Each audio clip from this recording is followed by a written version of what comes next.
Voice of ഗുരുവിൻ്റെ ഒരു പുതിയ എപ്പിസോഡിലേക്ക് എല്ലാവർക്കും സ്നേഹസ്വാഗതം. ഞാൻ രജനി ബിജു. ഓം ശ്രീനാരായണ പരമഗുരവേ നമഃ. ഓം ശ്രീ ശാരദാംബായേ നമഃ.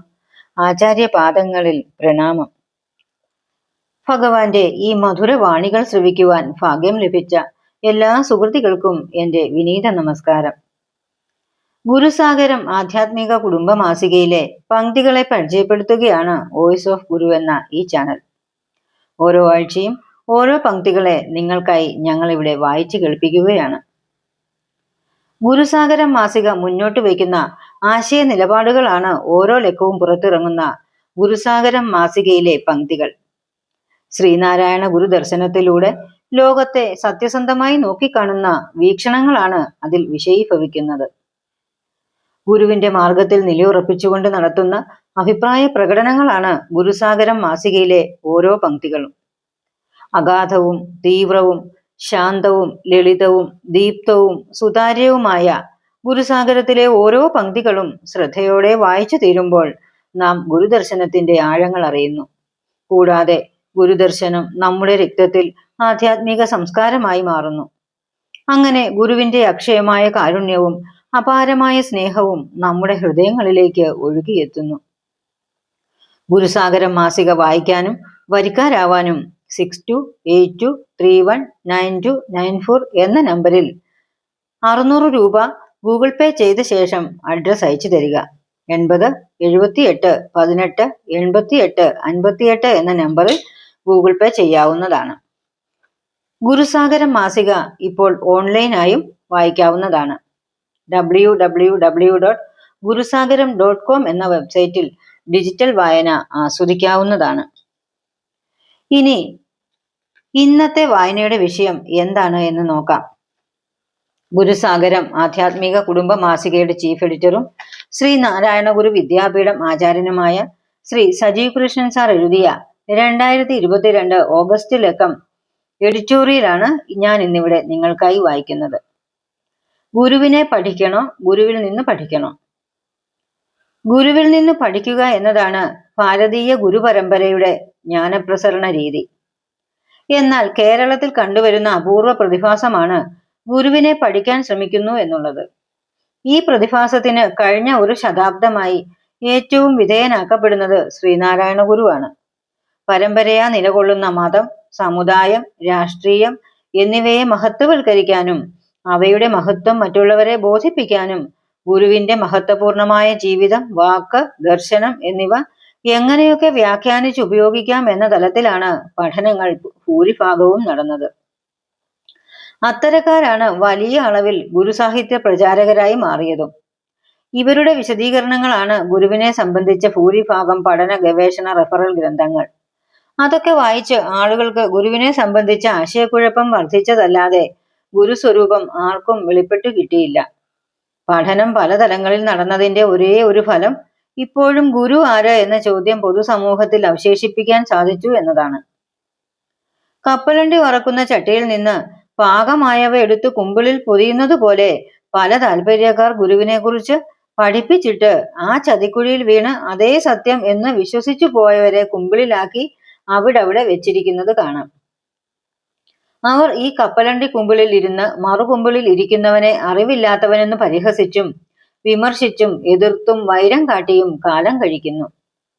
അങ്ങനെ ഗുരുവിൽ നിന്ന് അധ്യാത്മജ്ഞാനമോ പരോപകാര തൽപരതയോ മനുഷ്യത്വമോ ഒന്നുപോലും സ്വീകരിച്ച് ജീവിതം ധന്യമാക്കാൻ സാധിക്കാതെ മരിച്ചു പോകുന്നു.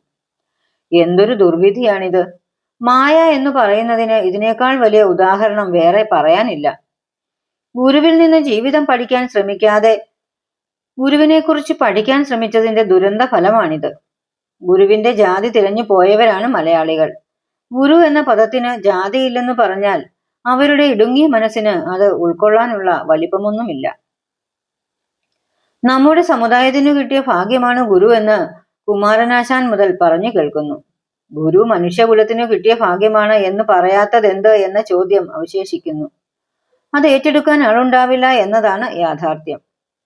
നമ്മുടെ മനസ്സിനെ ഒരുവൻ സ്വാധീനിക്കുകയോ സ്വീകരിക്കപ്പെടുകയോ ചെയ്യണമെങ്കിൽ അവൻ നമ്മുടെ മതക്കാരനോ ജാതിക്കാരനോ പാർട്ടിക്കാരനോ ആയിരിക്കണം എന്ന തലത്തിലേക്ക് അധപ്പതിച്ചതാണ് കേരളത്തിന്റെ സംവേദനക്ഷമത. അല്ലാത്തവർ പറയുന്നതൊക്കെ നമ്മുടെ മതത്തിന് എതിരാണെന്നോ സമുദായത്തിന് എതിരാണെന്നോ പാർട്ടിയെ തകർക്കാനാണെന്നോ പാവങ്ങൾക്ക് വ്യാഖ്യാനിച്ചു കൊടുക്കുന്ന ചൂഷക സമൂഹം ഈ 3 മേഖലയെയും കൈയടക്കി വെച്ചിട്ടുണ്ട്. അവരെ സംബന്ധിച്ച് മതവികാരവും ജാതിവികാരവും രാഷ്ട്രീയ വികാരവും ഇവിടെ നശിക്കാതെ സൂക്ഷിച്ചാൽ മാത്രമേ അവരുടെ വ്യവസായം വളരുകയുള്ളൂ. വികാരം എന്നത് ഒരു പശയാണ്. ഗുരുവിൻ്റേത് വൈരാഗിയുടെ സ്വതന്ത്ര ദർശനമാണ്. അത് ആ തലത്തിൽ ഇവിടെ ചെലവാകില്ല. അങ്ങനെ ഒരു നില ഗുരുവിനുണ്ടെന്ന സത്യത്തിനു നേർക്ക് കണ്ണടച്ചിട്ടാണ് ഈ വ്യാപാരികൾ അജ്ഞതയുടെ ഇരുളിൽ മാജിക് ലാമ്പ് പോലുള്ള തങ്ങളുടെ താല്പര്യ നിരീക്ഷണങ്ങൾ തെളിച്ചു പിടിച്ച് ആളെ കൂട്ടുന്നത്. മതം, ജാതി, രാഷ്ട്രീയം എന്നിവയ്ക്ക് അല്ലാതെ തന്നെ നിലനിൽപ്പുണ്ടിവിടെ. എന്നിട്ടും അക്കൂട്ടർ എന്തിനാണ് മഹാഗുരുക്കന്മാരെ തങ്ങളുടെ ഭാഗത്ത് നിർത്താൻ ശ്രമിക്കുന്നത്?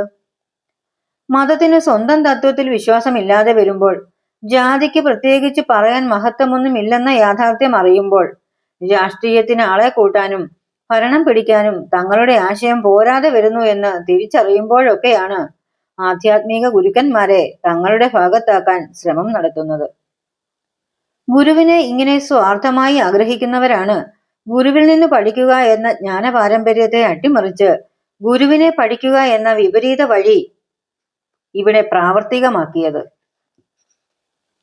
എല്ലാവരും ഗുരുവിൽ നിന്ന് പഠിക്കാൻ തുടങ്ങിയാൽ അവർ മതത്തിനും ജാതിക്കും കക്ഷി രാഷ്ട്രീയ ഭേദചിന്തയ്ക്കും അപ്പുറത്തെത്തി ലോകത്തെ വിശാലമായ മനസ്സോടെ കാണാൻ തുടങ്ങും.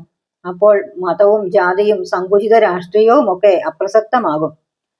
വൈകാരിക ദേശീയത പോലും അന്യമാകും. അതാണ് ഗുരുവിനെ പഠിക്കാനും ഗുരുവിന്റെ വാക്കു വളച്ച് സ്വന്തം വേലിക്കകത്തേക്ക് ഒതുക്കാനും ശ്രമം നടത്തുന്നത്.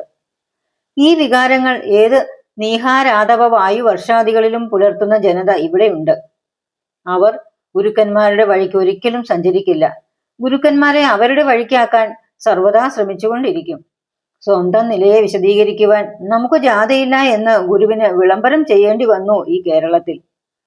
ഗുരുവിനെ ഒരു കൂട്ടർ കൊണ്ടുപോയപ്പോൾ എങ്കിൽ നമുക്കും വേണം അതുപോലെന്ന് എന്ന് കരുതി മറ്റൊരു സമുദായക്കാർ ചട്ടമ്പി സ്വാമിയുടെ പിന്നാലെ ചെന്നു. സ്വാമി ഒരുതരം വ്യവഹാരങ്ങൾക്കും നിന്നു കൊടുക്കാതിരിക്കാൻ ജാഗ്രത കാട്ടിയ ആളായിരുന്നു. ശിഷ്യന്മാർ, ആശ്രമം എന്നീ വ്യവസ്ഥകൾക്കൊന്നും അദ്ദേഹം വഴിപ്പെട്ടില്ല. അവസാനം വരെ അദ്ദേഹത്തെ അങ്ങനെ ട്രേഡ് മാർക്ക് ചെയ്യാൻ ശ്രമം തുടർന്നിരുന്നു എന്നതാണ് യാഥാർത്ഥ്യം. എന്നാൽ അങ്ങനെ അങ്ങ് രക്ഷപ്പെടണ്ട എന്ന് സമുദായക്കാർ പ്രഖ്യാപിച്ചു കഴിഞ്ഞു. സ്വാമികൾ സമുദായത്തിന്റെ ആത്മീയ ആചാര്യനാണ് എന്ന് പരസ്യമായിട്ടാണ് പ്രഖ്യാപിച്ചിരിക്കുന്നത്.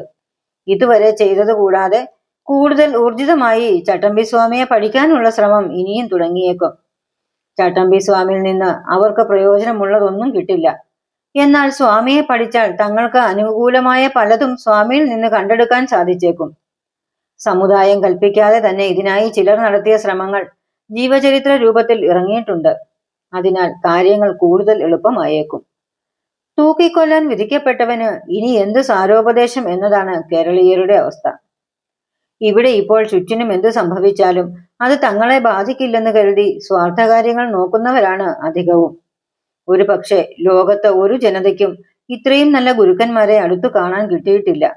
അതുകൊണ്ട് തന്നെ ഇവരെ വിറ്റാൽ നമുക്ക് ചിലവിന് കിട്ടുമോ എന്ന ആലോചന കൂടുതൽ ശക്തി പ്രാപിച്ചതും കേരളത്തിൽ തന്നെ.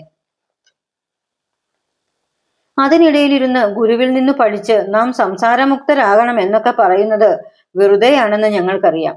കവി പാടിയതുപോലെ വെറുതെ ഈ മോഹങ്ങൾ എന്നറിയുമ്പോഴും വെറുതെ മോഹിക്കുവാൻ മോഹം എന്നേ പറയാനുള്ളൂ.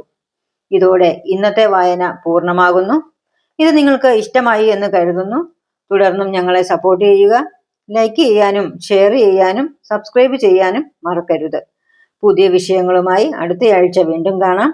നമസ്തേ.